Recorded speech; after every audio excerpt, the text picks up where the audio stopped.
الحمدللہ رب العالمین والعاقبۃ للمتقین والصلاۃ والسلام علی رسول کریم اما بعد. آگے باب من اخذ الحسن وما یؤذی الناس فی الطریق فرما بہ. باب اس بیان میں ہے کہ اس کا ثواب جس نے شاک یا کوئی اور تکلیف دینے والی چیز راستے سے ہٹائی.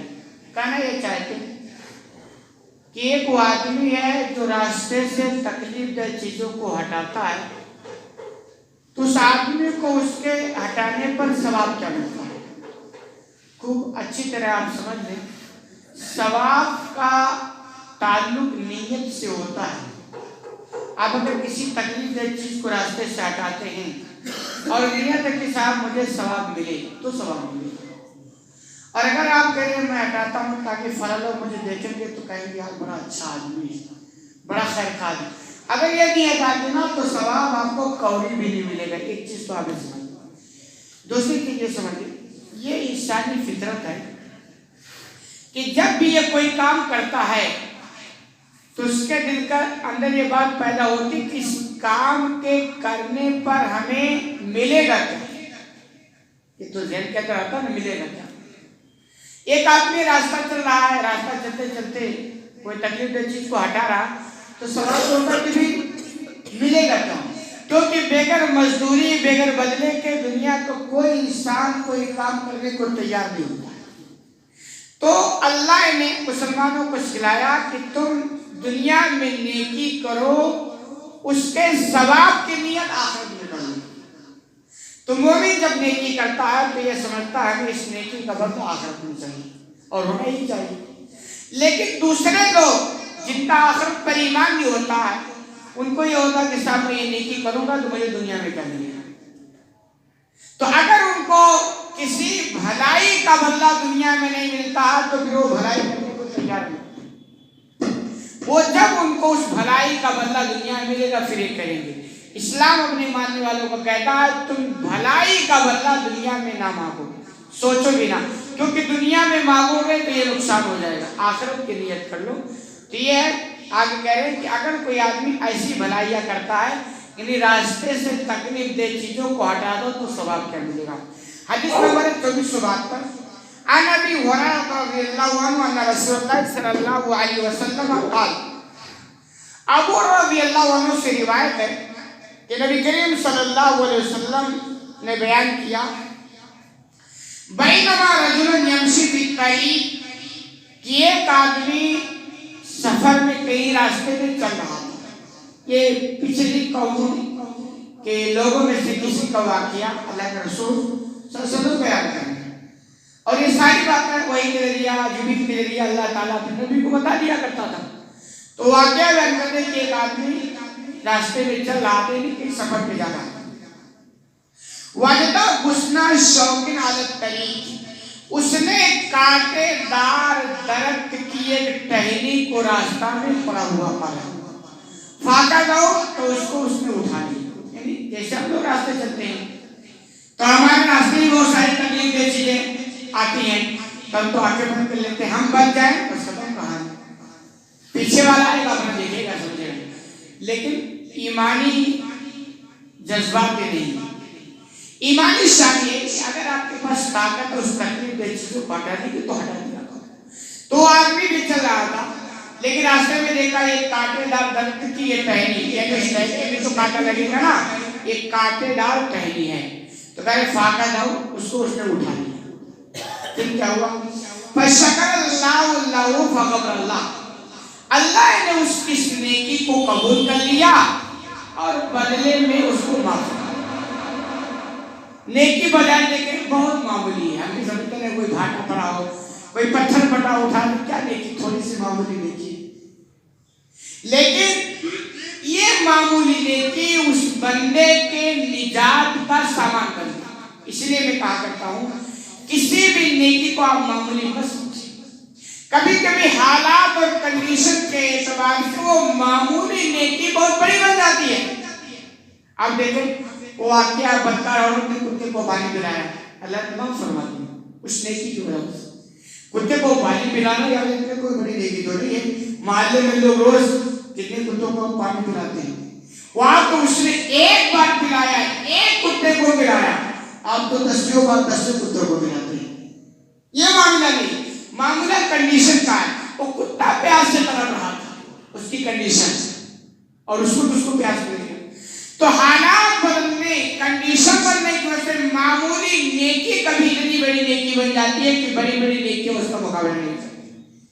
میں کہا کرتا ہوں جیسے ایک آدمی بھوک سے تڑپ رہا ہے اور آپ سے اس کا سابقہ بڑھ گیا، اب آپ اس آدمی کو کھانا کھلا رہے ہوٹل سے کتنے روپے کا؟ 100 روپے کا۔ 100 روپیہ تو نارمل چیز ہے نا، کوئی اتنی بڑی رقم تو ہے نہیں، صرف 100 روپے کے ذریعہ اس بھوکے آدمی کا پیٹ بھر رہی ہے۔ کنڈیشن یہ ہے کہ وہ بھی بھوک سے تڑپ رہا ہے، آپ کی کنڈیشن یہ کہ آپ کے پاس 100 روپے کے علاوہ دوسرا روپیہ نہیں ہے۔ اس کنڈیشن میں آپ 100 روپے کی جو نیکی کریں گے نا، عام حالت میں لاکھوں روپے کے ذریعہ بھی اس نیکی کو حاصل نہیں کیا جا سکتا ہے۔ تو اس لیے کبھی بھی کسی نیکی کو معمولی نہیں سمجھ سکتے، کیا پتہ اللہ کوئی نیکی پسند آ جائے اور بہت بڑی بنا دے اور وہی نجات کے لیے بن جائے۔ ایک چیز پہ دوسری چیز اچھی طرح سمجھ یہ نا کہ راستے سے تکلیف دہ چیزوں کو ہٹانا چاہیے، یہ ایمانی شخص ہے۔ ہم سارے دنیا کے اندر جتنے مخلوق ہیں، یہ سب کس کی مخلوق؟ اللہ کی مخلوق، اللہ نے سب کو بنایا نا۔ اور آپ دیکھیں گے یہ فطری چیز ہے نا کہ جو کسی چیز کو بناتا ہے تو اس سے اس کو محبت ہوتی ہے، لگاؤ ہوتی ہے۔ ایک بچہ آپ دیکھیں اپنی کو مٹی کا گھر بنائے، اس سے جب بناتا آپ توڑ کر کے دیکھیں اس کے جذبات، جو اس کے پیچھے اس کی کالی گئی، وہی اس بچے کے سامنے اپنے جیب کا 2000 کی نوٹ پھاڑو گے نا، اس کو کوئی فرق نہیں پڑے گا، کیونکہ 2000 کے پیچھے اس کی کوئی محنت نہیں ہے۔ لیکن اس مٹی کے گھر کے پیچھے کیا اس کی محنت ہے، وہ آپ سے بات ہو جائے۔ تو ایسے دنیا کے اندر جتنے مخلوق ہیں یہ سب کس نے؟ اللہ نے بنایا۔ تو اللہ کو اپنے مخلوق سے محبت ہے۔ اللہ یہ چاہتا ہے کہ ہمارے مخلوق، اب چونکہ مخلوق میں سب سے بہتر مخلوق کو انسان اشرف مخلوق ہے نا، تو جس کا مقام اونچا اس کی ذمہ داری بھی اونچی ہو جاتی ہے۔ تو اللہ انسانوں کو تعلیم دیتا ہے کہ تم زندگی جیو صرف ذات اور نفس پرستی کے لیے نہیں، دوسروں کے لیے۔ ہمیشہ دھیان رکھو کہ کیا چیز دوسروں کو تکلیف دے گی اس کو ہٹاؤ، یہ اسلام سکھاتا ہے، یہ ایمانی شان اور یہ تعلیم دیتا ہے۔ اس لیے آپ دیکھیں گے پوائنٹ کی بات ہے، آپ اگر 3 لوگ ہو کسی محفل میں، اب ایک آدمی کو چھوڑ کر کے اسلام کیسے کہتا ہے دوسروں کو تکلیف مت پہنچاؤ بلکہ دوسروں کو تکلیف سے بچاؤ۔ 3 آدمی ہوئے محفل میں، اب 2 آدمی الگ ہو کر کے چپکے بات کرنے لگے اور ایک کو چھوڑ دیں، اسلام کہتا نہیں صاحب اس کی پرمیشن نہیں۔ کیوں؟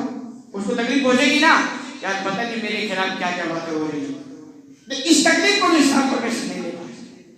2 آدمی کسی لے سودا کر رہے ہیں، ایک آدمی خرید رہا اور ایک آدمی بیچ رہا، آپ کو وہاں ٹپکنے کی اجازت نہیں کہ صاحب میں بھی چلوں، نہیں، جب تک ادھر رفع دفع نہ ہو جائے۔ کیوں؟ آپ گئے، اگر وہ سودا مس ہو گیا کہے گا صاحب فلاں کی وجہ سے میرا سودا مس ہو گیا، اگر فلاں نہ آتا تو میرا کام بن جاتا۔ تکلیف ہوئی نہیں ہوئی؟ معمولی معاملے اسلام تکلیف۔ کئی رشتے کی بات چل رہی ہے، 2 لوگ آپس میں کر رہے ہیں، آپ کے لیے کہ نہیں صاحب جب تک ادھر معاملہ کلیئر نہ ہو جائے آپ بیچ میں ڈال نہیں رہ سکتے۔ کیوں؟ آپ کی وجہ گئے اور اس کا ادھر نہیں بنا، دل میں آئے گا کہ فلاں کی وجہ سے میں اس کے لیے ہوتا، تکلیف ہوگی کہ نہیں ہوگی؟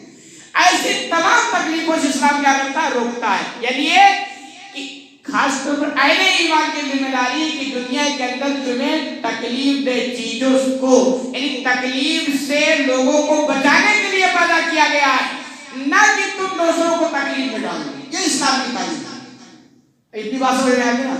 اب پورے دنیا کے مسلمانوں اور انسانوں کو چھوڑ دو، ہم اپنے دینداروں کی بات کرتے ہیں۔ ہمارا مزاج کیا ہے؟